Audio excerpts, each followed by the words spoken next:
నీలాంజన సమాభాసం రవిపుత్రం యమాగ్రజం ఛాయా మార్తాండ సంభూతం తం నమామి శనైశ్చరం. శ్రీ మహాగణాధిపతయే నమః. శ్రీ మహాసరస్వత్యై నమః. శ్రీ గురుభ్యో నమః. సింహరాశి వారికి శని ప్రభావము రుజుమార్గంలోకి వచ్చిన తర్వాత ఎలా ఉంటుంది అనేటువంటి విషయాన్ని మనం ఒక్కసారి చూద్దాం. 15 నవంబర్ 2024 నుండి 29 మార్చి 2025 మధ్యకాలంలో రుజుమార్గంలో కుంభరాశిలో శనీశ్వరుడు సంచరిస్తున్నాడు. కనుక సింహరాశి వారికి ఈ కాలంలో శనీశ్వరుడు 7వ స్థానంలో సంచరిస్తున్నాడు. 7వ స్థానము గోచార రీత్యా ప్రతికూలం. అయితే సింహరాశి వారికి ప్రభావము అనుకున్నంత నెగిటివ్ ఎఫెక్టు ఉండదు. కనుక ఆ శని విషయంలో అంతగా మీరు ఆలోచించవలసినటువంటి అవసరం లేదు. అయితే 7వ స్థానము గోచార రీత్యా ప్రతికూలమైనటువంటి స్థానంగానే చెప్పబడి ఉన్నది. కనుక ఆ శని ప్రభావము మట్టుకు కొంత ఉంటుంది. ఏ విషయాలలో శని ప్రభావం ఉంటుంది అని అంటే, ముఖ్యంగా వ్యాపారం చేస్తున్నటువంటి వాళ్ళు, పార్ట్నర్షిప్లో వ్యాపారం చేస్తున్నటువంటి వాళ్ళు, ముఖ్యంగా తర్వాత ఇండివిజువల్గా వ్యాపారం చేస్తున్నటువంటి వాళ్ళకు కూడాను కొంత ఈ శని ప్రభావం ఉంటుంది. ఫ్రెండ్ సర్కిల్స్తో మీరు జాగ్రత్తగా ఉండాలి. స్నేహితులతో మాట్లాడేటప్పుడు, స్నేహితులతో చర్చించి నిర్ణయాలు తీసుకునేటప్పుడు, ఒప్పందాలు చేసుకునేటప్పుడు వ్యాపారస్తులు కొంత జాగ్రత్త పాటించాలి. శని ప్రభావం మూలకంగా కార్యాల లోపల విలంబన అంటే లేట్ అయ్యేటువంటి అవకాశాలు బాగా ఉంటాయి. కాబట్టి కొంత జాగ్రత్తగా నిర్ణయాలు తీసుకోవాలి. అయితే కొంత ఈ శని ప్రభావము మనము చేసేటువంటి పనులపైన ఉంటుంది, అదృష్టం పైన కూడాను ఉంటుంది. అంటే మీరు మామూలు పనులకు కూడాను చాలా కష్టపడి చేయవలసినటువంటి సమయము ఏర్పడుతుంది. అంటే అలాంటి సిచ్యువేషన్ మీకు క్రియేట్ చేస్తాడు శనీశ్వరుడు. ఎలాంటి సిచ్యువేషన్స్ వస్తాయి అని అంటే, మామూలు పనికి కూడాను మనం 10 సార్లు వెళ్ళవలసినటువంటి పరిస్థితి వస్తుంది. అయినప్పటికీ అందులో ఆ పని లోపల చలనము ఉండదు, ముందుకు జరగదు. తద్వారా మనకేమవుతుంది, ఆర్థికపరమైనటువంటి ఇబ్బందులు కలిగే అవకాశాలు ఉంటాయి. కనుక మనము ఎఫర్ట్ ఎక్కువ పెట్టాలి. ఇకపోతే ఆరోగ్య విషయం పైన కూడాను ఈ శని ప్రభావం ఉంది.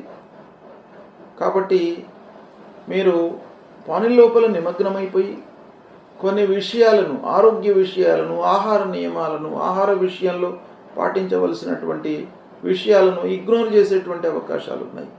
సమయానికి ఏదో తినడము,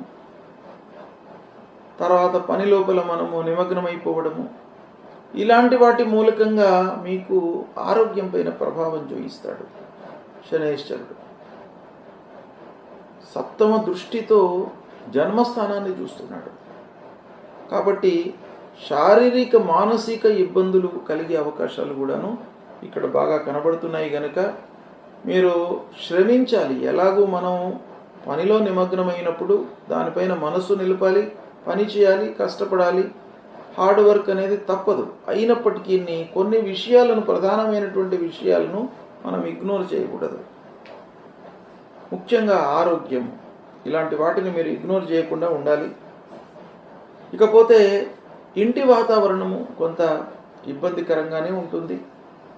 అంటే పెద్దల యొక్క సలహాలను కూడాను మీరు ఇగ్నోర్ చేస్తారు. అంటే వాళ్ళ అనుభవంతో కొన్ని విషయాలు చెప్తుంటారు, దాన్ని మీరు తృణప్రాయంగా పక్కన పెట్టేసి మీకు తోచినవి మీరు చేస్తూ ఉండడం మూలకంగా కొన్ని ఇబ్బందులకు గురి అయ్యే అవకాశాలు ఉన్నాయి. కాబట్టి వాటిని కూడాను మీరు కొంత జాగ్రత్తగా చూడండి. పెద్దలు ఏం చెప్తున్నారు, కుటుంబ పెద్దలు మన విషయం లోపల ఏం ఆలోచిస్తున్నారు, వాళ్ళు చెప్పినటువంటి సలహాలు, సూచనల పైన మనస్సు నిలపండి. కంప్లీట్గా చెప్పిందల్లా మనము ఇగ్నోర్ చేయడం అనేటువంటిది అది సమంజసమైనటువంటి విషయం కాదు ఈ సమయం లోపల. కాబట్టి పెద్దల యొక్క సహాయాలు, సూచనలు, అనుభవజ్ఞుల యొక్క సహాయ సహకారాలు తీసుకోండి తప్పకుండా. ఈ విధంగా చేసినట్టయితే కొన్ని విషయాలలో మీకు మంచి జరుగుతుంది. ఇక ప్రయాణాల మూలకంగా ఇబ్బందులు గోచరిస్తున్నాయి. అనవసరమైనటువంటి ప్రయాణాలను తగ్గించేసేయండి, చేయకండి. 2 రకాలుగా కూడాను మీకు అది ఉపయోగపడుతుంది. ఒకటి, ఆర్థికపరమైనటువంటి ఇబ్బంది లేకుండా ఉంటుంది. అలసట ఇవన్నిటికీ కూడాను దూరం అవుతారు. కాబట్టి అనవసరమైనటువంటి ప్రయాణాలను మీరు పక్కన పెట్టేసేయండి. వృధా ఖర్చులపై మనసు నిలపండి. ముఖ్యంగా ఖర్చులు, ఆదాయం వీటిపైన మనస్సు నిలిపి మీరు పనులు చేయండి. ఆదాయము ఖర్చులను బేరీజ్ వేసుకోకుండా మీరు పనులు చేసే అవకాశాలు ఈ సమయంలో బాగా ఉన్నాయి. కాబట్టి దానిపైన మనస్సు నిలపండి. ఇక ముఖ్యంగా ఇక్కడ కనబడేది ఏంటంటే, ఇంటిలో పిల్లలకే కానివ్వండి, భార్యకే కానివ్వండి, కుటుంబ పెద్దలకే కానివ్వండి, చిన్నపాటి అనారోగ్య సమస్యలు తలెత్తే అవకాశం కనబడుతుంది. దానిపైన మనస్సు నిలపండి. వాళ్లను మీరు గమనిస్తూ ఉండండి. ఎవరిని కూడాను ఈ సమయం లోపల ఇగ్నోర్ చేయవలసినటువంటి అవసరం లేదు.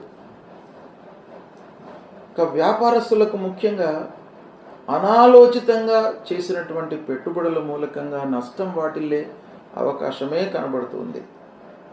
అంటే మీరు గుడ్డిగా కొన్ని పెట్టుబడులు చేస్తారు. అంటే ఎవరో చెప్పిన దాన్ని ఫాలో అయ్యి మీరు పెట్టుబడులు పెట్టడం మూలకంగా నష్టం వాటిల్లే అవకాశాలు ఉన్నాయి. కాబట్టి దాన్ని కొంత జాగ్రత్తగా చూసుకోండి. ప్రారంభించినటువంటి పనుల లోపల బాగా ఆలస్యం గోచరిస్తుంది. కాలయాపన, అసలు ముందుకు జరగవు పనులు. కాబట్టి మీరు బాగా ఆలోచించి ఒకవేళ ఆ పని మనం అనుకున్న సమయంలో పూర్తి చేయగలుగుతామా లేదా, దానికి ఉన్నటువంటి లోటుపాట్లు, కష్టసుఖాలు అన్నీ కూడాను బేరీజు వేసుకున్న తర్వాతనే ప్రారంభించండి. లేని పక్షంలో అనవసరమైనటువంటి శ్రమ, అనవసరంగా ఖర్చులు, రుణభారం పెరగడము ఇవన్నీ కూడాను మీకు కలిగే అవకాశాలు ఉన్నాయి. కాబట్టి కొంత జాగ్రత్తగా ఉండండి. ముఖ్యంగా వ్యాపారస్తులు పార్ట్నర్స్తో జాగ్రత్తగా ఉండండి. వైషమ్యాలు తలెత్తేటువంటి అవకాశాలు ఉన్నాయి.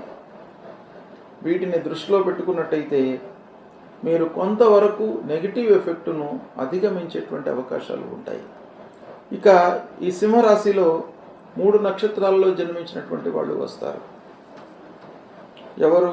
మఘా నక్షత్రం 1, 2, 3, 4 పాదంలో జన్మించినటువంటి వాళ్ళు, పుబ్బా నక్షత్రం 1, 2, 3, 4 పాదాల్లో జన్మించినటువంటి వాళ్ళు, ఉత్తరా ఫల్గుని నక్షత్రం 1వ పాదంలో జన్మించినటువంటి వాళ్ళందరూ కూడాను ఈ సింహరాశి కిందికి వస్తారు. కాబట్టి ఈ సింహరాశిలో జన్మించి మఘా నక్షత్రంలో ఉన్నటువంటి వాళ్ళు, ముఖ్యంగా ఈ సమయంలో మఘా నక్షత్రంలో జన్మించినటువంటి వారికి శని ప్రభావము ఎక్కువగా గోచరిస్తుంది. కాబట్టి మఘా నక్షత్రం వాళ్ళు కొత్త పనులు చేయకుండా ఆర్థికపరమైనటువంటి విషయాలలో జాగ్రత్తలు తీసుకుంటూ ఆంజనేయ స్వామి దేవాలయానికి వెళ్ళండి, ఆంజనేయ స్వామిని కొలవండి. ఇలాంటి పరిహారాలు తప్పకుండా మఘా నక్షత్రం వాళ్ళు చేసుకోవాలి. ఇక పుబ్బా నక్షత్రం వాళ్లకు కొంత బాగా ఉంది. రాశి రీత్యా ఇబ్బందికరమైనటువంటి సంచారమే అయినప్పటికీ నక్షత్ర రీత్యా కొంత బాగా ఉంది. కాబట్టి పుబ్బా నక్షత్రం వాళ్ళు కొంత బాగానే ఉంటారు. వాళ్ళు కూడాను రాశిపరంగా మనకు శనీశ్వరుడి యొక్క స్థితి బాగలేదు గనక నవగ్రహ దేవాలయానికి వెళ్ళడము, అమ్మవారిని కొలవడము, ఇవి కొన్ని పరిహారాలు చేసుకోండి. ఇక ఉత్తరా ఫల్గుని నక్షత్రం వాళ్ళకు కూడాను కొంత బాగాలేదు. నక్షత్ర రీత్యా బాగాలేదు, రాశి రీత్యా కూడాను బాగాలేదు కనుక ఉత్తరా ఫల్గుని నక్షత్రం వాళ్ళు కూడాను పరిహారాలు చేసుకోవడము, నవగ్రహ దేవాలయానికి వెళ్ళడము, అమ్మవారి దేవాలయానికి వెళ్ళడము, హనుమాన్ చాలీసా చదువుకోవడము ఇలాంటివి చేయండి. ముఖ్యంగా సింహరాశిలో ఈ 3 నక్షత్రాలలో కూడాను మఘా నక్షత్రం వాళ్లకు ఇంకా ఎక్కువగా నెగిటివ్ ఎఫెక్ట్ ఉంది. కాబట్టి వాళ్ళు ప్రత్యేకంగా పరిహారాలు చేసుకోవాలి. హనుమాన్ చాలీసా చదువుకోండి, దేవాలయానికి వెళ్ళండి.